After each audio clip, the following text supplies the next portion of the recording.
هل تساءلت يوما كيف يمكن لقنبلة صغيرة أن تحدث انفجارا هائلا؟ لنكتشف السر.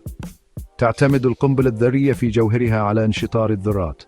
تسمى هذه العملية بالانشطار النووي.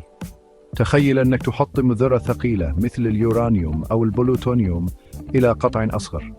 عندما يحدث هذا يتم إطلاق كمية هائلة من الطاقة. هنا تكمن المفاجأة.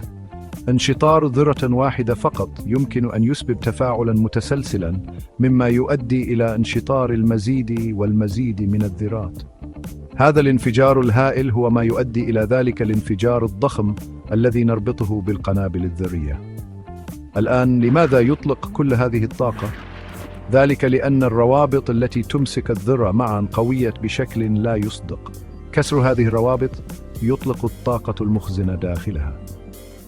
إذن هذه هي النظرية العلمية المبسطة وراء القنابل الذرية. تذكروا، من الضروري أن نستخدم معرفتنا من أجل السلام والتقدم.